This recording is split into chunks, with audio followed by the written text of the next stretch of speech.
Welcome to Nerd Science, everybody. So we're going to talk about relationships. This is a question that comes up all the time in Nerd Science as to, uh, like I typed here into Google, describe the relationship, or you'll see identify a relationship. You'll see them ask it in slightly different ways, but when they ask about a relationship, which they do all kinds of times, these are all different times that the regions use that phrase. Um, what do they want out of you? What are they trying to get when they ask about the relationship? Now, the reason I do this very slowly and deliberately is because what I'll have people sometimes do is try to like define the two things and kind of miss the point of the question. The point of the question is to say, how does this thing affect this thing? So if I'm not in Cami here, let me put this in Cami very quickly. Okay. So if I see this question, describe the general relationship between two things. What this question wants to know is how does the one thing affect the other thing?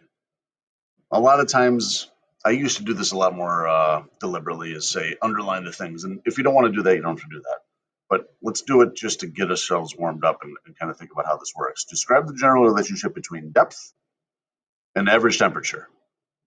Okay, now this is off this chart. This is a typical regions question off of this chart. They want you to do that. In other words, how does the depth affect the temperature as it changes? So looking at this table right here, this is really just being able to identify it. That's all they're really doing here. This is nothing that you would have to have memorized. As this gets deeper and deeper and deeper and deeper, what's going on with temperatures? Same thing over here. As we go deeper, deeper, deeper, deeper, what's going on with temperatures?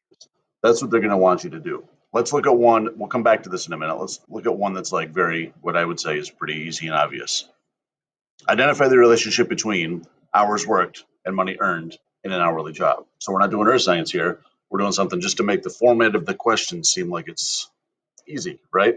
So I think this is something that we could all like latch onto. If you have an hourly job, what happens if you work more or less hours?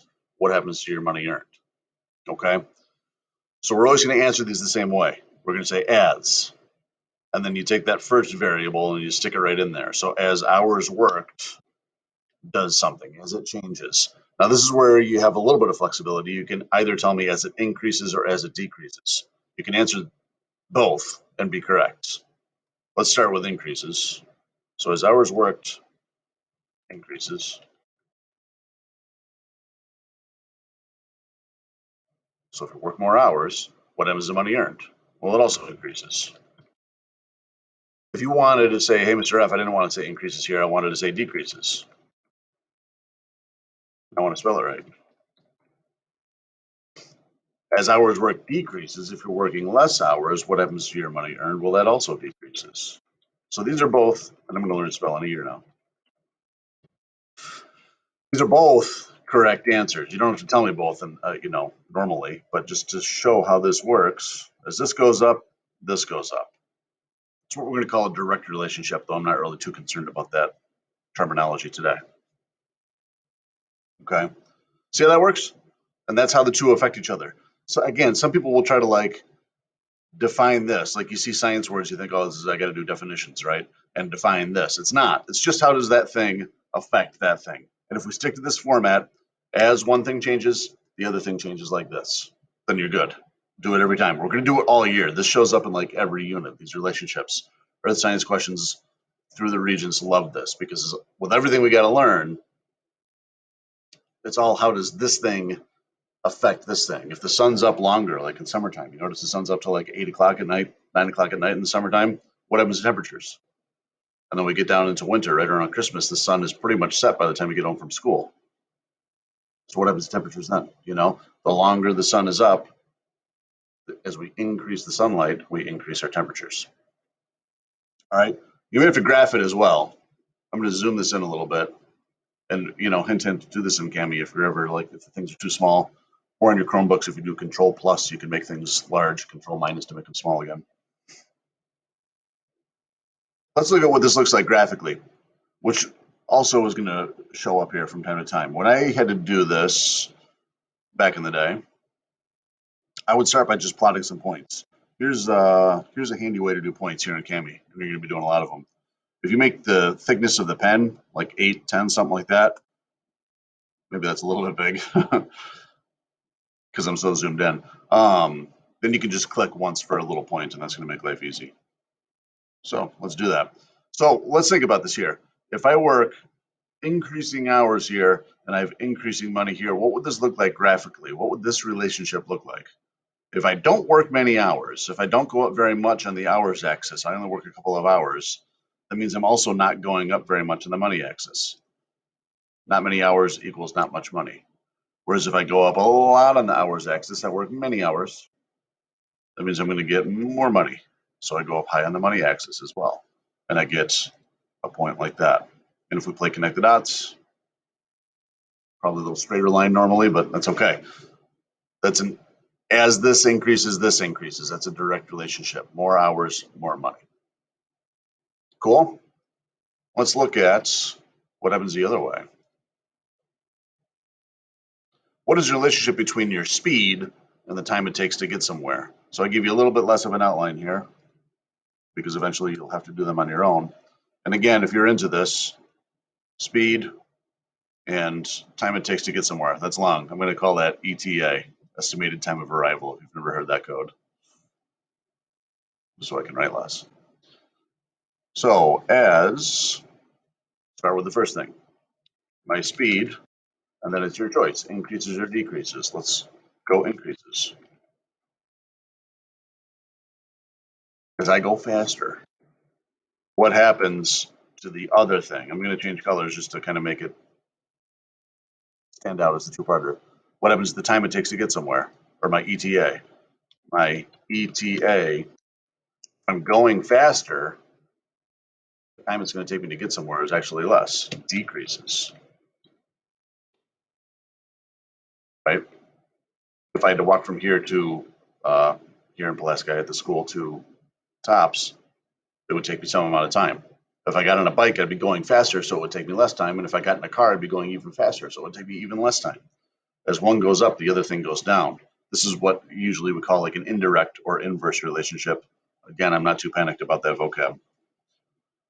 And again, just hopefully this is kind of clicking, but let's say it backwards just for the heck of it. As my speed decreases, what if I went slower and slower?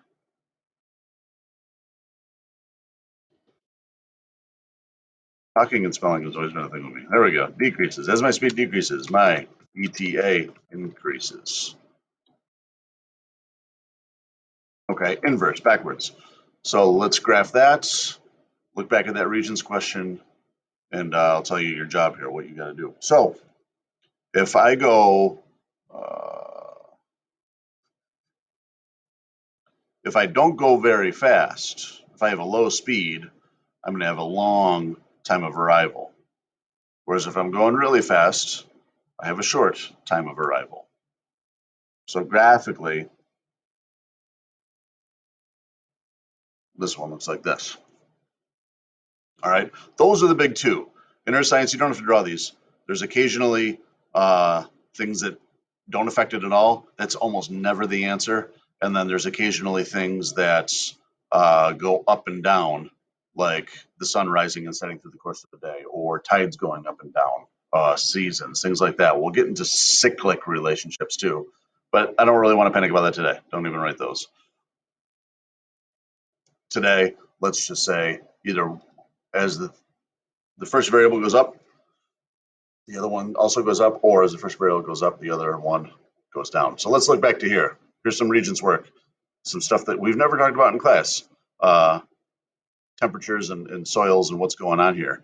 Well, as we get deeper and deeper and deeper here, what's happening to temperatures? It looks like they're going down, down, down. Same over here. As we get deeper, deeper, deeper, temperatures are going down. So describe the relationship. And again, the first word that's going to pop into your head, say for my answer, the first thing we write is as. Period. As the depth increases, as we get deeper, the temperature, and what did it do? It went down, down, down, down, down, so the temperature decreases. That's it. There's a perfect answer. You got your points, and you're out of here. And again, stick to the format. As thing does what, the other thing does what. Okay, so here's your job on this. You can see how important that first word is. That's the only thing I'm giving you. As blank, what happens? Now you're going to come up with one, and it doesn't have to be about science. It can be about anything in life. I'll give you one more hint, example one, but I don't want to give too many so that I like ruin your, imagination. But I used to do one with video games. As the amount of video games I play increases, the soreness of my thumb increases. Thumbs, whatever, right? Give me any relationship that you might be able to think about in life, okay? And whatever it is, take that first variable, put it on this x-axis here. Take the second variable, put it on the y-axis. Show me graphically how that works. That's your job. I'll check that, and you're good to go. Keep up the good work. Appreciate it.